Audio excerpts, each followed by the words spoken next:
जय हिंद दोस्तों। कैसे हैं आप लोग। ये हमारा डेमो लेक्चर होने वाला है हमारे टिक स्मार्ट कोर्स का। तो इसमें आज हम लेक्चर 1 देख रहे हैं 2015 के क्वेश्चन नंबर 1 से क्वेश्चन नंबर 33। ठीक है, इससे आपको आइडिया लग जाएगा कि हम ऐसे कोर्स कैसे आगे बढ़ाएंगे। ठीक है, तो शुरू करते हैं।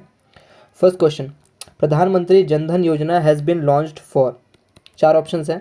Providing housing loans, promoting women self help groups, promoting financial inclusion और providing financial help to the marginalised communities. अब इस क्वेश्चन में देखो, इसमें क्या है, इसमें है ये वाला और ये वाला ऑप्शन लगभग लगभग आसपास।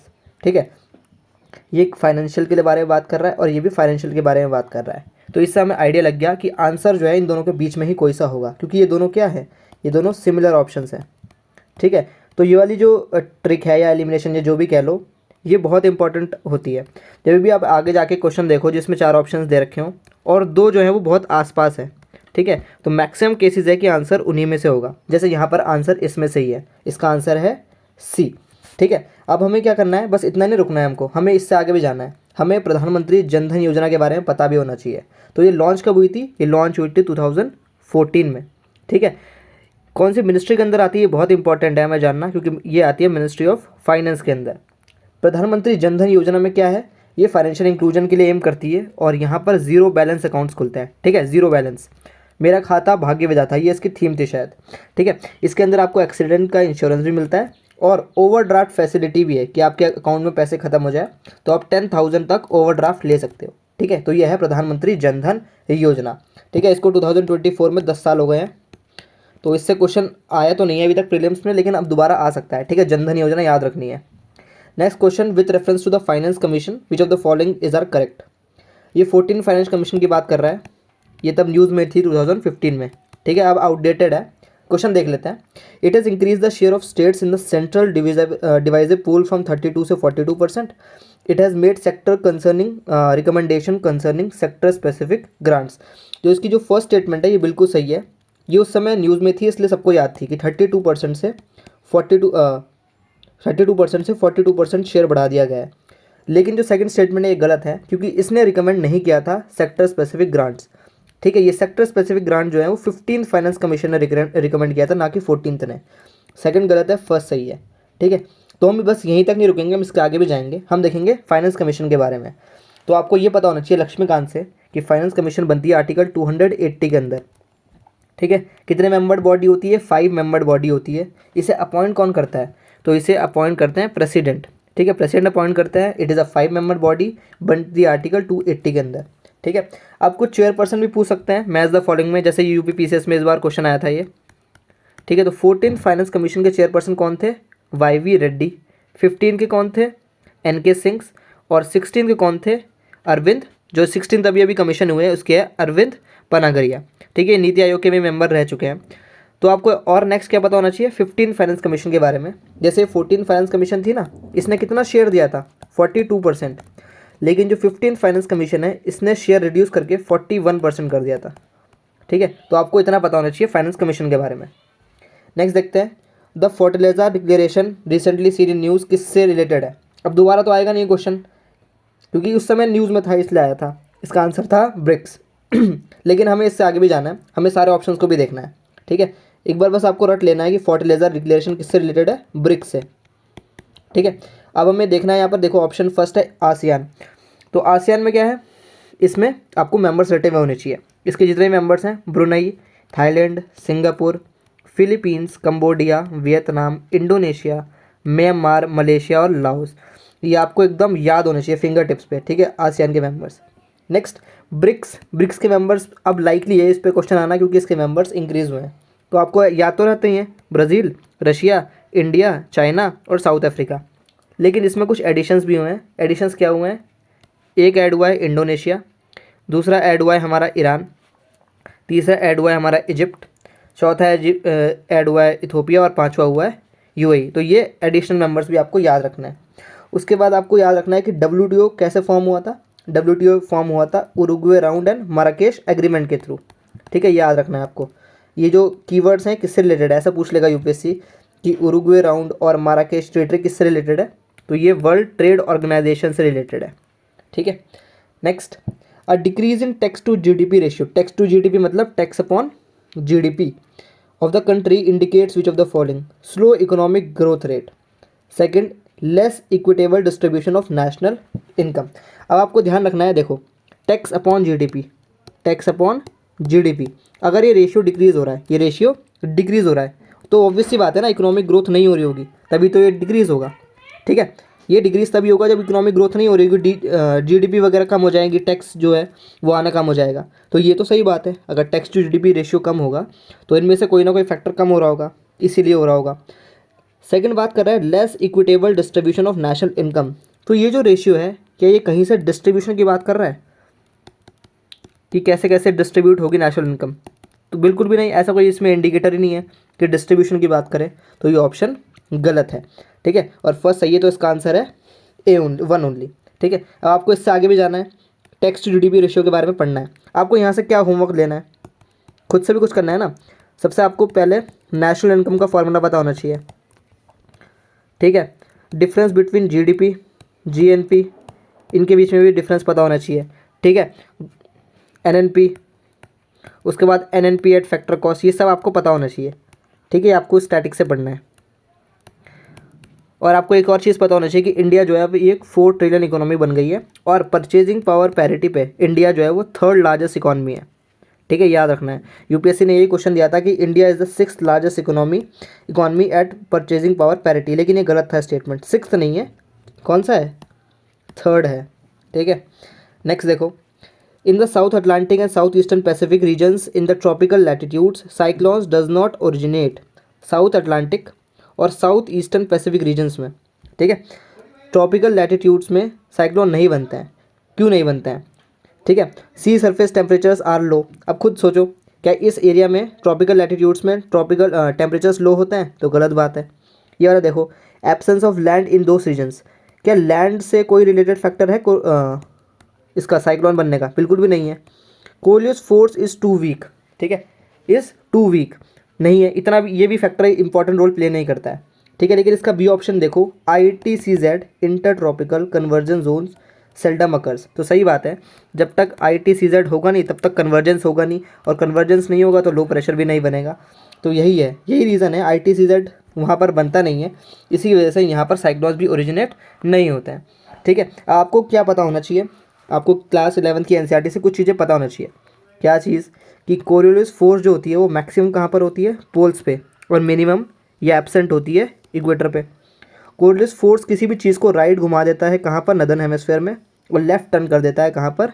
सदर्न हेमिस्फेयर में। आपको साइक्लोन्स का भी बेसिक NCERT से पढ़ लेना है। ठीक है, कि आई में हाई प्रेशर होता है या लो प्रेशर होता है, रेन बैंड्स क्या होते हैं, ये सब आपको पता होना चाहिए।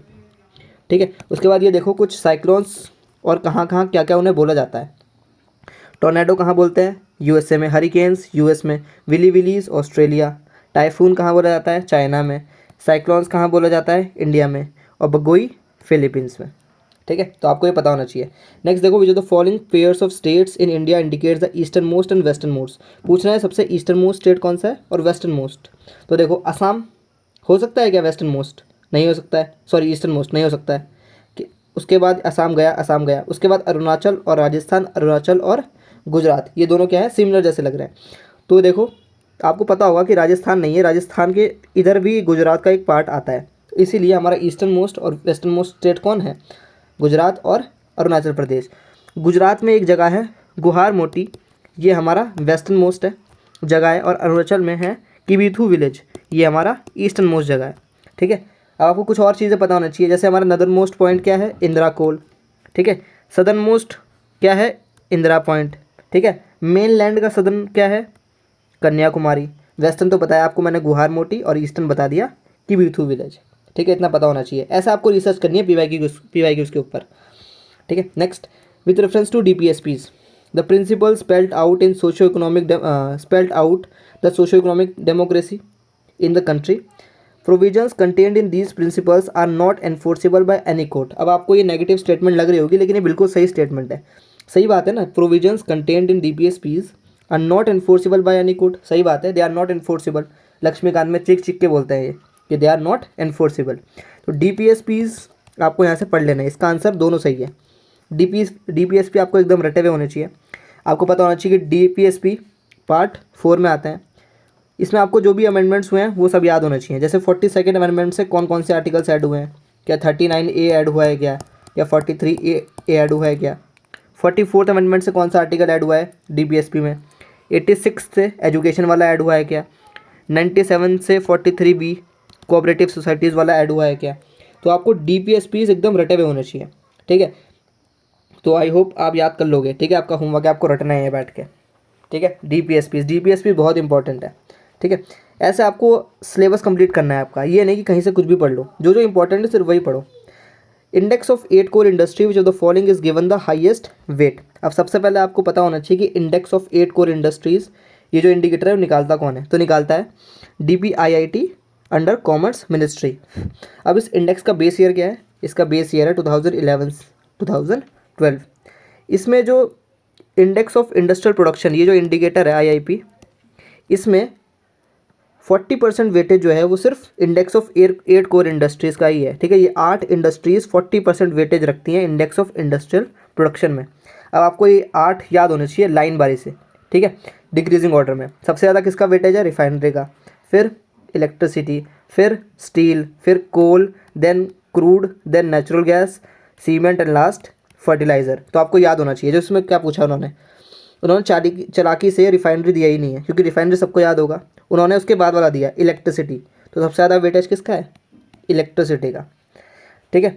नेक्स्ट देखते हैं, जो the following national parks is unique in being a swamp with floating vegetation with supports a rich biodiversity, ठीक है। फ्लोटिंग नेशनल पार्क कौन सा है, दुनिया में एक ही है, उसका नाम है केबुल लमजाओ नेशनल पार्क। ये कहाँ पर है, हमारा मणिपुर में, ठीक है। ये काहे के लिए फेमस है, ये फेमस है फुमडीज़, जिन्हें कहते हैं फ्लोटिंग वेजिटेशन। जो फ्लोटिंग वेजिटेशन है ना, इन्हीं को इस पार्क में फुमडीज़ कहते हैं। यहाँ पर एक हमें डियर मिलता है जिसका नाम है संगाई, इसे हम कहते हैं डांसिंग डियर, ठीक है। डांसिंग डियर के नाम से फेमस है ये संगाई। अब आपको इसका आगे भी देखना है कि सुल्तानपुर नेशनल पार्क कहाँ है, हरियाणा में है। केवलादेव घाना नेशनल पार्क कहाँ है, राजस्थान में है। भीतरकनिका कहाँ है, उड़ीसा में है। भीतरकनिका काहे के लिए फेमस है, ऑलिव रिडली टर्टल्स के लिए फेमस है, ठीक है। इनकी मास नेस्टिंग होती है, उसे अरीबाड़ा कहते हैं, ठीक है। इसी नेशनल पार्क के पास एक बीच भी है जिसका नाम है ऋषिकुल्या बीच। ये सब आपको पता होना चाहिए, ठीक है। Next, with reference to national innovation foundation India, it is an autonomous body of department of science and technology. It is an initiative to strengthen the highly advance scientific research in India's premier scientific institution in collaboration with highly advanced foreign scientific institution। ये था, ये उस समय news में था 2015 में, इसलिए question आया था।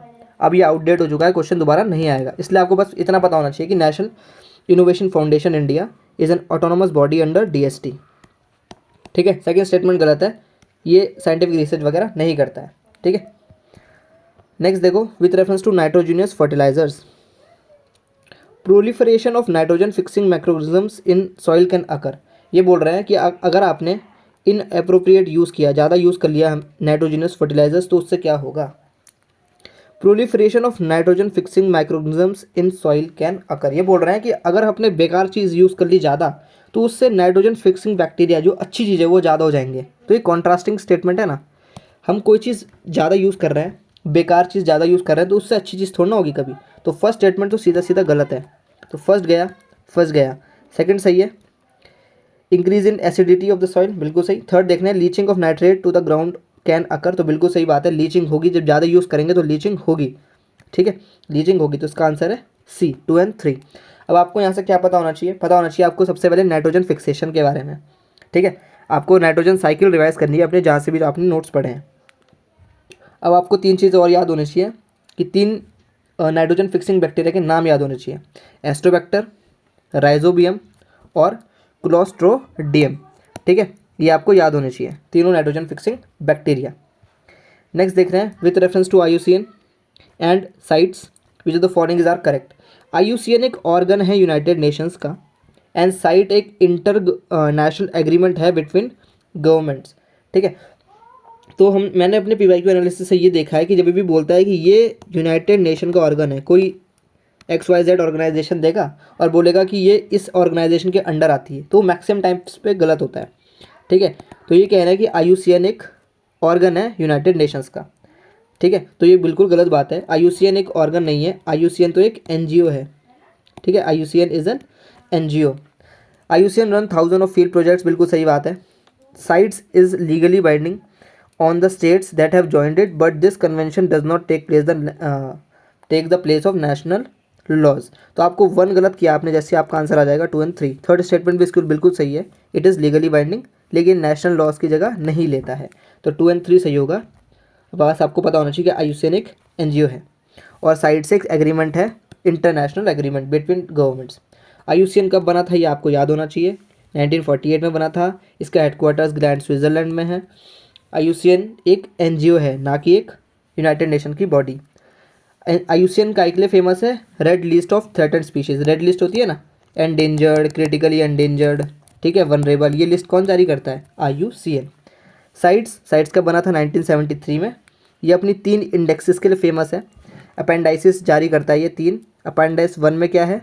जो एनिमल्स थ्रेटेंड विथ एक्सटिंक्शन है, ठीक है, जो एक्सटिंक्ट होने वाले हैं उनकी लिस्ट है ये। अपेंडिक्स 2 में नॉट नेसेसरली थ्रेटेंड, और थर्ड में क्या है? प्रोटेक्टेड इन एटलीस्ट 1 कंट्री, किसी एक कंट्री में प्रोटेक्ट होंगे तो वो थर्ड वाले में आ जाएगा अपेंडाइस में।